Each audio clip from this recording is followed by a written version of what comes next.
Hello, I'm Brenda and this is Write Your Story. In this video I'm going to make it my best attempt to explain the difference between short story, sketch story, novel, and even touch on slice of life and vignettes.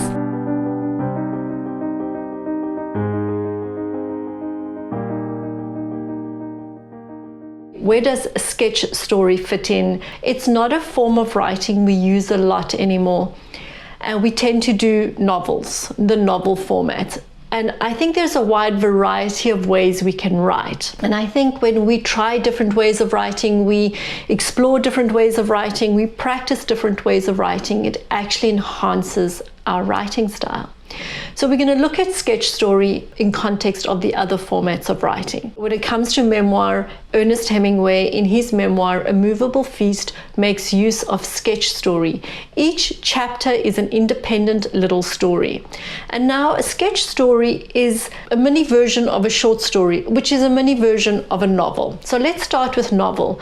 Novel, we all know. We have characters, we have plot, we have development of the story. It's a much broader spectrum of writing. It has more characters and it has multiple facets of stories and sub-stories happening all the time. Now, when you take a short story, you come down from novel and you go to short story. A short story is a mini version of a novel, except that your plot is much simpler. It's focused on one topic or one object versus having plots and subplots as you do in a novel.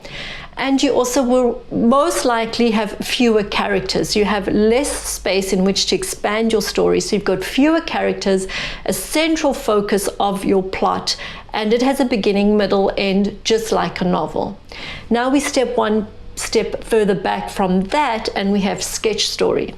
Sketch story does not have a plot. It doesn't have room to develop a plot. It's a story which has a beginning, a middle, and end.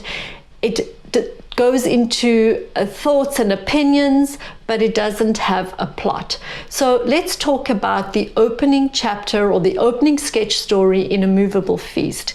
In this story, Ernest Hemingway writes about a morning routine he always has, and this morning routine is to walk from his apartment in Paris in the 1920s through this particular suburb, and he writes about the weather of this particular day, goes to his regular cafe, has his regular routine of how he hangs his hat up on the wall, finds his table, orders his coffee, his Smit-James, and he sits down to write. And in this particular story, a young woman walks into the cafe as he's getting ready to start his writing for the day, and he describes her. He describes her reaction to her, his feelings about her, and then he starts to describe and write and talk about his writing and the story, and he's struggling with his writing, and then the writing starts to write itself, and then it finds its groove and he gets caught up in his writing.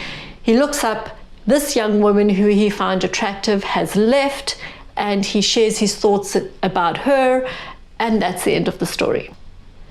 There's no plot. The thing to keep in mind is because it's shorter and simpler, just like short story, it doesn't necessarily make it easier to write. And it doesn't make it easier to write because every sentence, every word has to count. Not like a novel where you may have some leeway in order to get a little sidetracked or go down a rabbit hole, which you never should do, but you can in a novel because you've got more room and space for that, to spend more time on description, more time on building up your story and the momentum and the climax. In sketch story, you've got to do it very concisely, and it has to have a purpose, but there's no plot. Right? So let's look at this particular story I've described for you in A Moveable Feast and what it would look like if it was a short story. So if it was a short story, this whole little depiction I've created of walking to his coffee shop and the routine of it and this young woman and his feelings about her and his writing routine. If you wanted to take that and make it into a short story, first you would have to bring in a plot. And a plot, remember, is a sequence of events that happen that have an impact one on the other. So there's no plot in that description I described to you. It's just a happening of something in his life. So to make it a short story, perhaps the woman comes back in and he meets her on another day and something else evolves out of that. But it would still need to be very contained because it's a short story. Perhaps he bumps into her somewhere else, or he goes home and then there's a disturbance with his wife because he actually is a philanderer and repeat offender with regard to marital indiscretions. There would have to be more of a plot, more of a sequence of events that comes out of what I've just depicted. And if you wanted to make it a novel, well, now you could take this much, much further, and it would go much more detailed. You could have subplots, you could have other things happening, a lot more characters coming into the story, and this would just be one little snippet of perhaps what could be, if the focus is his indiscretions in his marriage, it could be that, and go much further, much bigger, much deeper. Now, those are really sketch story, short story, and the novel. And I've tried to explain it to you in how they would actually work and operate differently. Now, we also have a slice of life and we have vignettes. And I'm going to deal with those two in a separate video. So do watch out for that video. But to just give you a taste of it now, a slice of life is less than a sketch story. So a slice of life would be perhaps just that little incident of him walking down the street on his way to the coffee shop, or arriving at the coffee shop and his routine. There's no beginning, middle, and end. Again, no plot, even fewer characters perhaps, often just very descriptive, as well as the fact that it's open-ended. And then a vignette is a richer, deeper, more sensual, as in engaging the senses, and a very imagery focused description of a piece of writing.